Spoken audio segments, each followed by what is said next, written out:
Kasus pagar laut di Tangerang merembet ke proyek strategis nasional PIK 2. Sejumlah tokoh nasional melapor ke KPK dengan tuduhan ada dugaan korupsi dan kerugian negara. Mantan Ketua KPK Abraham Samad mendorong KPK memeriksa semua pihak yang diduga terlibat, baik dari pihak swasta maupun penyelenggara negara, dari tingkat bawah hingga atas. Nama bos Agung Sedayu Group, Sugianto Kusuma alias Aguan, dan Presiden ke-7 Republik Indonesia, Jokowi, ikut masuk dalam laporan. Kuat dugaan telah terjadi tindak pidana korupsi di dalam penetapannya sebagai proyek strategis nasional. Kemudian juga kita melaporkan tentang ada dugaan kuat terjadi suap menyuap gratifikasi di dalam penerbitan sesuai dengan undang-undang. Maka selain penyelenggara negara, pihak swasta juga aguan bisa diperiksa. Penyelenggara negara itu siapa? Mulai dari kementerian sampai aparat tingkat bawah, kabupaten, provinsi, maupun sampai yang paling di atas. Jadi semua kita minta diperiksa. Menanggapi laporan kong kali kong sejumlah orang kuat dalam kasus pagar laut, Ketua Umum Relawan Jokowi Mania, Emmanuel Ebenezer, meyakini meski menjabat sebagai presiden 2 periode, Jokowi tak terlibat.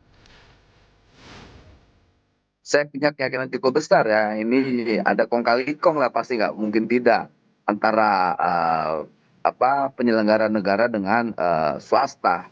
Ya ini kan problem kita puluhan tahun menghadapi para mafia tanah ini.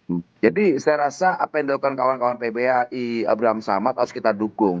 Tapi saya tegaskan sekali lagi, kemarin juga kita ngebahas kawan-kawan dengan Pak Jokowi soal PIK 2 ini. Pak Presiden yang ketawa aja kok kenapa saya dikait-kaitkan. Tapi itu hak kawan-kawan untuk menyampaikan dan juga hak Pak Jokowi juga untuk mengklarifikasi. Sebelumnya, Menteri ATR BPN Nusron Wahid menyebut ada 8 oknum pejabat BPN Tangerang yang disanksi karena menerbitkan sertifikat di Laut Tangerang, Banten. 6 orang diantaranya dicopot. Sertifikat di kawasan pagar Laut Tangerang dimiliki sejumlah perusahaan.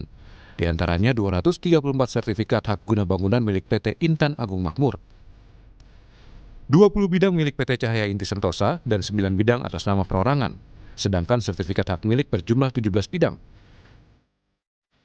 Dalam keterangan yang disampaikan saat rapat, Menteri ATR mengaku sudah membatalkan 50 sertifikat, diantaranya 38 hak guna bangunan dan 12 sertifikat hak milik.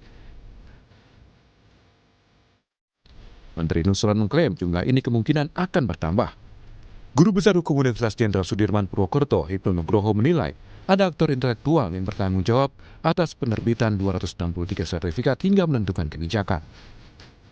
Kita harus melihat kalau menteri berarti penyelenggara negara. Penyelenggara siapa? Ya pada waktu itu. Disitulah saya kira Mas Julius dan saya itu menambahkan negara. Karena itu penyelenggara negara. Apakah penyelenggara menteri itu berdiri sendiri kebijakannya ataukah melalui karena tindakan dari atas? Nah, dari atas siapa? Disinilah nanti akan diurut sebetulnya aktor intelektual dari kasus ini siapa. Kalau yang terkait dengan kepala BPN dinas, provinsi, kemudian kabupaten itu hanya pelaksana. Tapi aktor intelektual itu yang saya kira menjadikan poin penting sampai keluarnya 263. Hipnu menegaskan 3 institusi penegak hukum harus bekerja sama dalam mengungkap semua pihak yang terlibat agar kasus pagar laut tak seolah lempar tanggung jawab. Tim Liputan, Kompas TV.